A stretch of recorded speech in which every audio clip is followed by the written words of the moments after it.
SlimXTeamSymmetry, here to bring you guys a new episode of the good, the bad, and the Yu-Gi-Oh!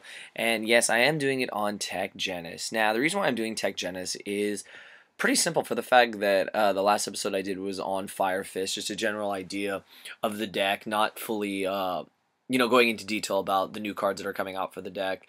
And, it got me thinking, people had requested Tech Genus. I know a million people have requested Evils, and the thing is, I've never played Evils. I've played against them. I never played the deck. I never really researched the deck that much. So what I would ask is if anyone wants to leave as a video response or wants to message me on Facebook, either my fan page, my main Facebook, or here on YouTube, and wants to send me a template for Evil Sworns, if not a whole deck, I'd really appreciate it. So for anyone that watches this video, if you guys want to do that for me, I'd really appreciate it. It'd mean a lot to me, and pretty much for anyone who does it, I'll give you a shout out thanking you for doing that. I'd really appreciate it because that's a deck I'm just not super familiar with because I never took the time to actually look into it. I know it's really good. I know how fast it can make Lagia Dolka.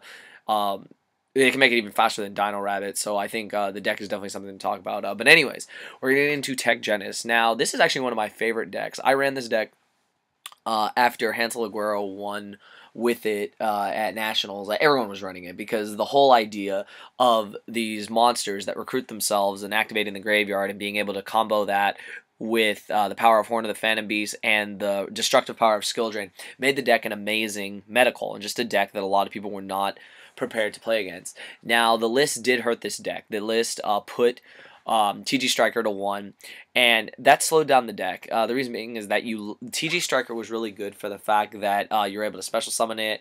It was a tuner, and it had a lot of power plays.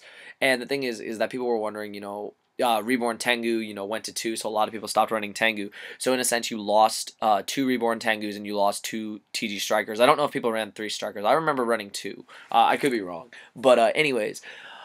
After that, a lot of people didn't run the deck, and people are wondering, if you wanted to run the deck, what would be an optimal build? Well, this was a build I actually got. It's not card for card, but it's pretty much I took the template from Mega Capital G. So if you do see this video, bro, shout out to you. I remember you having a video about when you top forward with Tech Genus, and I actually just spent the last couple of minutes researching and finding it and actually looking at your list. So I do want to give you props. I got the majority of this off of your list and then just tweaked it like to my liking, and since back then Duality was at 3. So anyways, shout out to you for that. The channel description will be below. Really great channel, so definitely check it out. But we'll get into what's good about this deck, and before we do, the things that replaced the Reborn Tengus were the Photon Saber Tigers. I saw this in Mega Capital's build, and I really like this card a lot because with Skill Drain, it's already 2,000. If you even have the Skill Drain face up, when you normal summon it, you can recruit another one. It's just a great card. My good friend Wilson Sang, aka 3Z Inferno, first brought this card to my attention at YCS Long Beach when he ran it in the Floater Beat deck. So that was the first time I saw this card. So I really do like this card in Tech Genus. I think it combos really well with the deck. So that was one of the new things that took the place of the Tengus. So people wonder, what's good about this deck? What I love about this deck is that these monsters are great for the fact that they recruit, and they recruit when they go to the graveyard. So they're able to get around Skill Drain. I think any deck that can main deck Skill Drain is great because it's not the greatest against water, but it's good against a lot of decks. Really good against Fire Fist, really good against decks like Insectors, decks like it can hit at least something in pretty much every deck. I would assume that it's still really great. I liked it back when everyone was running plants, everyone was running a lot of different things, so I think it's just an amazing card in general. It's not as effective as it used to be, but it's still pretty good seeing with what decks are topping. It's great against windup, it's great against decks that people are running this format. So that's what I like about it. What I also like is that these guys are pretty big. 1600 as a base attack. When it attacks, it gains 400 during the damage step. And if you combo that with Horn of the Phantom Beast, your TG Rush Rhino becomes a 2800. That's like, damn, that's really hard to get around. That's a really great effect. And even with Skill Drain out, it's a 2400 beater. So I really like TG Rush Rhino. Werewolf is great. You guys already know when a level 4 or lower is special summon, you just drop the Werewolf. Really good. It can disturb a lot of plays. The opponent gets confused by it, and it's just a really good card in general. Another thing I like about this deck is that it gave life to the deck known as TG agents. Oh, is that what it's called? Yeah, Tech Genus agents. It was a budget deck a lot of people ran. Basically, you threw strikers and you threw werewolves in the deck. It added XYZ plays because of werewolf being level 3, and it added synchro abilities with TG striker. That's a really popular deck in the OCG, which I noticed was really cool. What else I like about this deck? You're able to main deck Thunder King. Thunder King being one of the best cards in all the game. I think it probably is one of the best standalone monsters in all of Yu-Gi-Oh. I love the ability to actually main this card. Even though skill drain would hurt its ability, the thing that you can't add cards to your hand from the deck, the main thing is that you're able to still negate special summon. So I really like Thunder King pretty much in every deck. Probably the best card and most underrated card in the deck, because a lot of people weren't running it at first, but then they saw that this card is just phenomenal. Obviously, is Beast King Barbaros, for the fact that it's 3,000 with skill drain and it's 3,800 with the Horn of the Phantom Beast. Dear Lord Jesus, that's so hard to get past. I think that's really great. And I think that that's something that definitely had to be a staple in the deck after it lost 2 strikers and it lost just some of the power that it used to have. So I think Beast King Barbaros is a great card in the deck as well. The spells are very minimal when it comes to the deck. They don't really need MSTs and whatnot because they're able to just get around pretty much everything. I don't know if it's changed, if people would still run MST in this deck. I know you would side deck it because the main card you're afraid of is Royal Decree, because Royal Decree does hurt you a lot, so you would have to side in the MSTs. You really don't want a heavy that much. I only threw heavy in here because it's a staple. I don't even think they'd run heavy because for the fact that you usually have so much back row, why would you want a minus? But sometimes you can actually use it. You can utilize it if you open with it earlier, if your back rows just somehow get blown up. So it's a really good card in general. What else I like about the deck is that Horn of the Phantom Beast and Skill Drain are broken. Obviously, they're great cards. Being able to draw cards off of the monster you destroy is great. Locking down the monster's effect is amazing.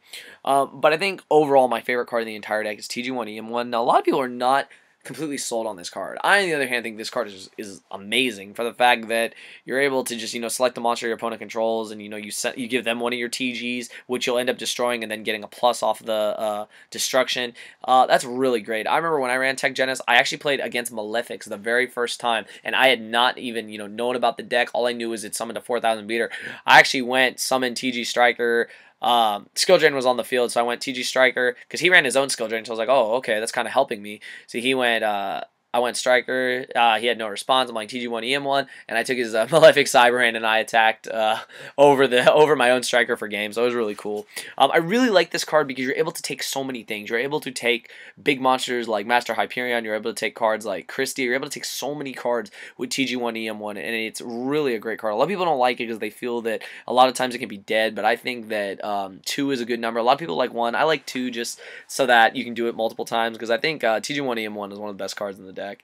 Just for the fact that you're going to get a plus if you destroy the your own Tech Genus, and you're able to take a bigger monster most of the time. So I think that that's just something that adds a little, I guess, its own little pizzazz to the deck, is that you're able to have a better creature swap at your disposal. So I really do like this. Plus the fact that you're able to actually select face down, because EM1 reads that you select one monster your opponent controls, and you send one of your face-up TG monsters. So as long as you have a TG, even if they have a face-down set monster, you're able to do it. So you can do some crafty plays. If you have multiple monsters, you can take their Sangan, XYZ summon with Werewolf. So that does add a lot of power. And you have a lot of level 3s. You have the Photon Saber Tigers, you have the Werewolf. So rank 3s come out a lot. You're also able to make rank 4s with the Rhinos and the Thunder King, so that's really cool. And if you want to get crafty, you could summon Heliopolis with the Beast King Barbaros, but I don't suggest that unless you can go for game with it. But that's just something to keep in mind. So what's bad about the decks? What's bad about the deck? A lot of people say the deck's outdated. A lot of people say the deck can just not keep up, and I would have to agree to an extent. I feel that Skill Drain, as great as it is just not good against water. Mermail Atlanteans, they're able to just get past everything. All their stuff activates in the grave. They can pop Skill Drain. There's really no point in even using Skill Drain against that deck. They're even known to side the card itself. So if you're going game 1 against them, you flip Skill Drain, they're like, okay, I'm just gonna use What is it? I'm just going to use heavy infantry and just pop skill drain. So that's one thing that I think is bad about the deck. Other things is that you do have a really low amount of monsters. Now, granted, you do have Pot of Avarice, and you can recycle the monsters. You do have EM1s to, you know, cause some shenanigans. But at the same time, the deck usually does run a low amount of monsters. So usually when you're out of monsters, you're out of monsters. So it could be a problem. Another thing is that a lot of people run Macro Rabbit, or Defissure Rabbit, whatever kind of variant of Rabbit, or a deck that mains Defissure and or Macro Cosmos. So the monsters do rely on the graveyard, so if the graveyard is closed off to them, it does kind of suck, and you really take a hard hit. So I feel that that's one thing with Tech Genus, is that being heavily reliant on the grave makes it vulnerable to cards like that. But I mean, a lot can be said for like pretty much most of the decks of the format. Usually when Macrocosmos is flipped against water, if they don't have like an immediate out, it's like an MST or something.